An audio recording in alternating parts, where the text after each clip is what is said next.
নমস্কার, আবারও আপনাদের প্রত্যেককেই স্বাগত জানাই উমাস কিচেনে। আজকে আমি রান্না করতে চলেছি গোটা কলাই আর ছোলার ডাল দিয়ে ডিম তড়কা। ঘরে বসেই খুব সহজ পদ্ধতির দ্বারা ধাবার মতো সুস্বাদু ডিম তড়কা কিভাবে বানানো যায় সেটি আজকে এই ভিডিওটিতে দেখাতে চলেছি। কাজেই এই ভিডিওটিকে প্রথম থেকে শেষ পর্যন্ত দেখতে থাকুন। গোটা কলাই এবং ছোলার ডাল দিয়ে কিভাবে খুব সহজ পদ্ধতিতে ডিম তড়কা বানানো যায় সেটি এই ভিডিওটিতে দেখাতে চলেছি। ঘরে বসেই খুব সহজভাবে আপনারা এই ডিম তড়কাটি তৈরি করে নিতে পারেন। আমি এখানে আগে থেকেই গোটা কলাই এবং ছোলার ডাল ভিজিয়ে রেখেছিলাম যাতে খুব সহজভাবে ভালোভাবে সেদ্ধ করা যায়। গোটা কলাই এবং ছোলার ডালটা আমি প্রেসার কুকারে দিয়ে দিচ্ছি সেদ্ধ করার জন্য।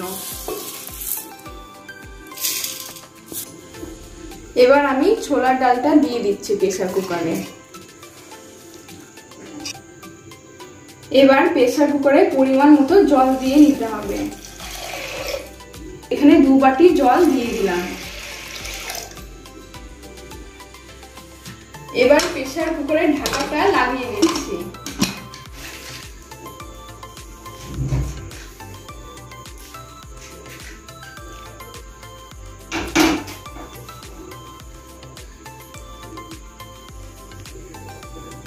পাঁচ 7টা সিটি পড়ার পর আমি প্রেসার কুকারটা নামিয়ে নেব। গোটা কলাই এবং ছোলার ডাল সেদ্ধ করা হয়ে গেছে। এবার আপনারা দেখে নিন কিভাবে।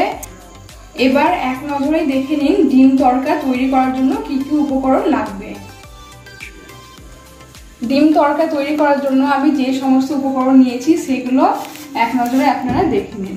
ডিম তড়কা তৈরি করার জন্য এখানে রেখেছি পেঁয়াজ কুচি, লঙ্কা কুচি, রসুন কুচি, আদা কুচি এবং 2টো টমেটো কুচি করে রেখেছি। এছাড়াও যে সমস্ত মশলা প্রয়োজন সেগুলি হলো নুন, হলুদ, তড়কা মশলা এবং লঙ্কার গুঁড়ো আর মিট মশলা। এবং ডিম তড়কা তৈরি করার জন্য ডিমটা তো অবশ্যই প্রয়োজনীয় একটি জিনিস।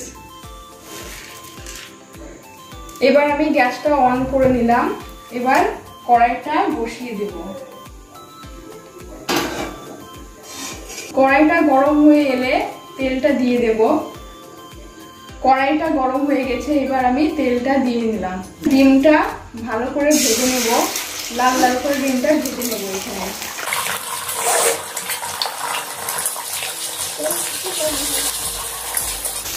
ডিমটা আমি লাল লাল করে ভেজে নেব তড়কার জন্য।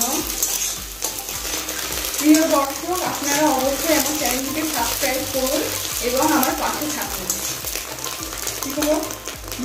ডিমটা লাল লাল করে ভাজা হয়ে গেছে। এবার আমি ডিমটা একটা বাটিতে তুলে নিচ্ছি।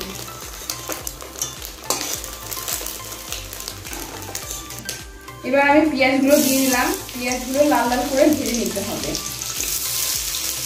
হালকা ভাবে ভেজে নেব লাল লাল করে, তারপর সব দিয়ে দেব। হালকা ভাজা হয়ে গেছে। এবার আমি একে একে আরো সব দিয়ে দেব। উপকরণ দিয়ে দিচ্ছি।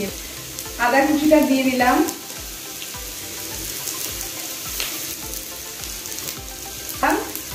রসুন আর লঙ্কা দিয়ে দিচ্ছি।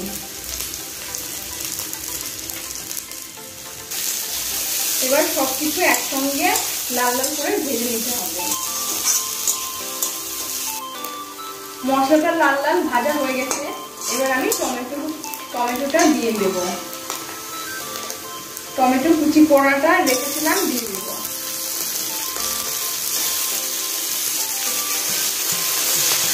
টমেটো কুচি দিয়ে ভালোভাবে নাড়াচাড়া করে দিতে হবে। পরিমাণ মতন নুন, পরিমাণ মতন হলুদ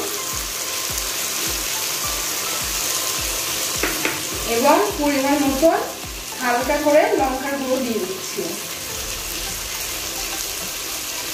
এবার মশলাটা ভালোভাবে নাড়াচাড়া করে দিতে হবে।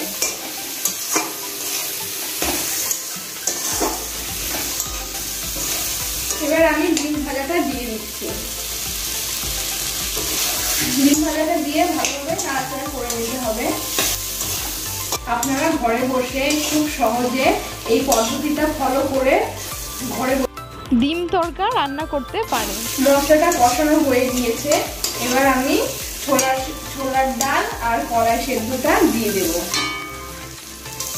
কলাই আর ছোলার সেদ্ধটা এবার আমি দিয়ে দিচ্ছি। এবার ভালো করে নাড়াচাড়া করে নিতে হবে। একসাথে আমি সমস্ত কিছু ভালো করে নাড়াচাড়া করে নিচ্ছি। প্রিয় দর্শক বন্ধুরা, আপনারা প্রত্যেকেই ভিডিওটিকে স্কিপ না করে প্রথম থেকে শেষ পর্যন্ত দেখতে থাকুন এবং অবশ্যই আমাকে সাবস্ক্রাইব করুন এবং আমার পাশে থাকুন। ভিডিওটি আপনাদের কেমন লাগলো অবশ্যই আপনারা কমেন্ট করে জানাবেন এবং উমাস কিচেন ফেসবুক পেজটি ফলো করুন। এই ভিডিওটির ডেসক্রিপশনে লিংকটি দেওয়া রয়েছে, আপনারা অবশ্যই ফলো করুন। এবার পরিমাণ মতন জল দিয়ে নিতে হবে।